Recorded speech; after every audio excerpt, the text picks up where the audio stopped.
नमस्कार, मैं हूं दिलीप मिश्रा और आप देख रहे हैं दबंग हेडलाइंस। टैक्स का टारगेट पूरा करने के लिए महापालिका की dynamic lady DMC Priyanka Rajput fire की भूमिका में नजर आ रही हैं। टैक्स बकायादारों द्वारा दिया गया चेक इनसफिशिएंट बैलेंस की वजह से चेक रिटर्न आने पर अब डीएमसी प्रियंका राजपूत उन्हें पहले 15 दिनों का नोटिस दे रही हैं।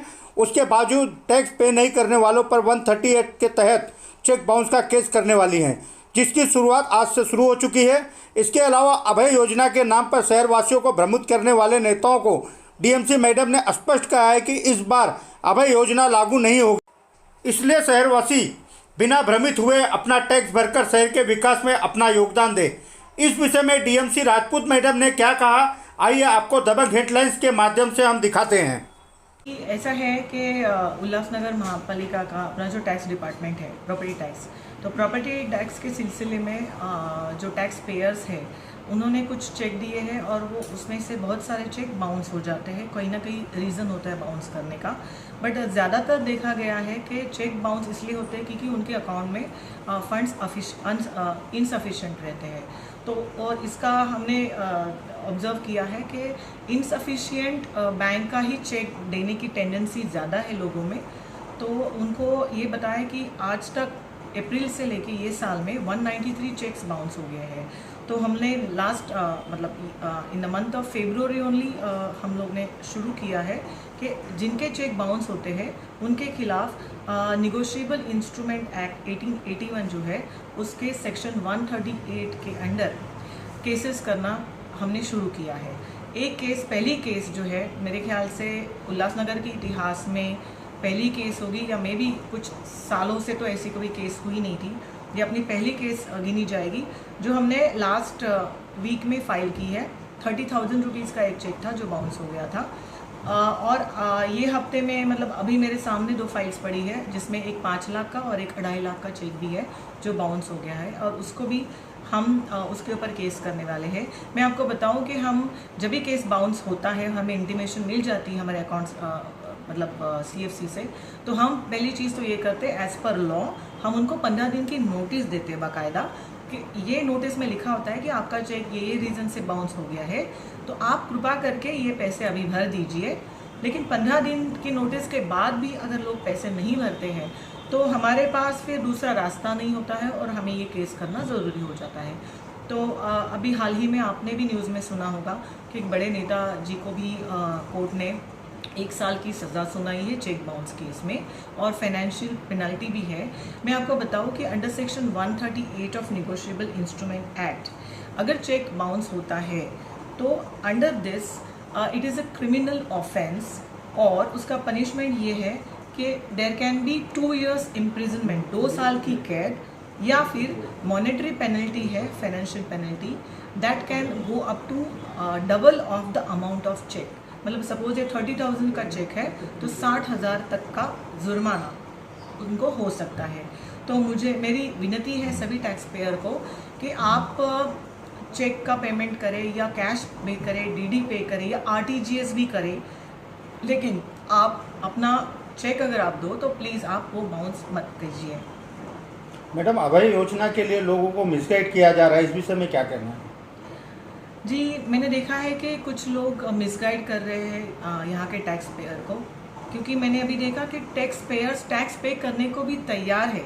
इनफैक्ट कुछ लोगों ने चेक बना के भी रखे थे 2-3 महीने पहले से, लेकिन उनको पता नहीं ये कौन कर रहा है और क्यों कर रहा है, इंटेंशन उनको ही पता हो। लेकिन ऐसा देखा जा रहा है कि उनको लालच दी गई है कि आप पैसे मत भरो, पेनल्टी जो भी लगेगी कोई बात नहीं, अभय योजना आएगी और आपकी पेनल्टी माफ़ की जाएगी। शायद उनको इसलिए उस पर विश्वास होगा क्योंकि गए 7 साल से अभय योजना आ रही है। लेकिन मैं उनको बताना चाहती हूँ कि आप इन लोगों से अलर्ट रहें, ये झूठे वादे हैं। अभय योजना ये साल नहीं आने वाली है, अभय योजना ना इंदी, क्योंकि अभय योजना के पूरे अधिकार कमिश्नर सर को है, और कमिश्नर सर ने अगर अभय योजना नहीं लाने के लिए विखंडन के लिए ठराव भेजा है, इसका मतलब क्लियर है कि अभय योजना नहीं आएगी। तो आपको कोई भी बोले कि जनरल बॉडी का ठराव है, अभय योजना आएगी, तो मैं आपको बता दूं कि जनरल बॉडी के ये अधिकार नहीं है। बीच में किसी नगर सेवक ने ये भी बाइट दिया था कि उन्होंने एक सेक्शन कोट किया था और बोला था कि इस सेक्शन के अंतर्गत बॉडी को अभियोजना लेने की या पेनल्टी माफ़ करने का अधिकार है। तो मैं आपको बताऊं, अनफॉर्चुनेटली मेरी उन नगर सेवक सर से भी रिक्वेस्ट है कि सर आप लोगों को मिसगाइड मत कीजिए, क्योंकि एज पर एक्ट उन्होंने जो सेक्शन मेंशन किया था वो एरियर्स के लिए था, थकबाकी के लिए था। मतलब अगर आपके एरियर्स है तो वो माफ़ करने के अधिकार जनरल बॉडी के है। और मैं आपको बताऊं, आज की डेट में उल्लासनगर के लोगों पे, टैक्स पेयर्स पे जो अरियर्स है, थकबाकी है, वो अराउंड 400 करोड़ रुपीस है। 400 करोड़ रुपए अगर जनरल बॉडी माफ़ कर सकती है तो अभी मुझे इस विषय में कुछ कहना नहीं है, लेकिन पेनल्टी जो बोल रहे, अभय योजना जो हम लगा रहे हैं, वो सर्वस्वी अधिकार जो है वो कमिश्नर सर के है। और कमिश्नर सर ने मना किया है कि अभय योजना नहीं आएगी। तो मुझे आपसे विनती है कि आप प्लीज़ कृपया करके किसी की बात नहीं सुने, क्योंकि नुकसान आपका ही है। क्योंकि ये जो 2% का पेनल्टी लगती है वो जनरल बॉडी ने डिसाइड की हुई नहीं है, टैक्स डिपार्टमेंट में भी डिसाइड की हुई नहीं है, वो एक्ट में है और एक्ट के तहत 2% है। अगर उसमें 2% में आप रिडक्शन करना है जो भी है, तो इसके अधिकार सिर्फ और सिर्फ गवर्नमेंट को है। और गवर्नमेंट अगर एक्ट में चेंजेस करेगी तभी 2% का कम या ज़्यादा जो भी है हो सकता है। तो आप ये समझिए कि जब तक आप पेमेंट नहीं करेंगे तब तक 2% हर महीने लगता रहेगा, तो नुकसान आप ही का है। तो मेरी रिक्वेस्ट है कि आप जल्द से जल्द, इनफैक्ट मैं जो बोलूँ कि यही महीने में भर दीजिए, तो क्या होगा कि नेक्स्ट मंथ मार्च का 2% पेनल्टी आपको नहीं लगेगा। धन्यवाद। मैडम जी, कई प्रॉपर्टियों में डायरेक्ट इनडायरेक्ट शहर के पॉलिटिकल लीडरों का इन्वॉल्वमेंट है, जिसमें कई टैक्सेस बकाया हैं। इस विषय में आपका क्या बोलना? जी, अभी ये बात है कि यहाँ के जो पॉलिटिशियन हैं जो यहाँ रहते हैं या उनकी कोई प्रॉपर्टीज़ होगी, तो ये बात मैं आपको बताऊंगी। अगर उनके नाम पे कोई प्रॉपर्टीज़ है और उनको भी इलेक्शन में भी इलेक्शन आ रहे हैं अपने कॉरपोरेशन के, वहाँ पे भी अगर उनको फॉर्म भरना है और इलेक्शन कंटेस्ट करना है एज उम्मीदवार, तो उनको भी अपनी जितनी भी प्रॉपर्टी उनके या उनकी फैमिली के नाम पे है उनका बाकायदा भुगतान करना पड़ेगा।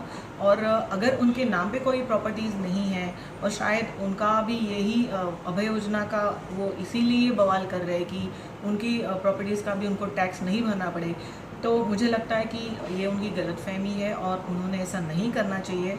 अभी मेरे पास I don't have exact list of politician जिनकी प्रॉपर्टी अभी है, इसलिए मैं आपको नहीं दे सकती, लेकिन मुझे उनसे भी एक नम्रता से विनती है कि सर आप आपका जो भी टैक्स है आप भर दीजिए, क्योंकि आप समझिए ये टैक्स कहाँ जाने वाला है, ये टैक्स कॉरपोरेशन के खाते में जाने वाला है और उस टैक्स का उपयोग इस शहर के विकास के लिए ही होने वाला है। तो मुझे उनसे रिक्वेस्ट है कि ये जो लीगल टैक्सेस है वो आप प्लीज़ जल्द से जल्द भरिए।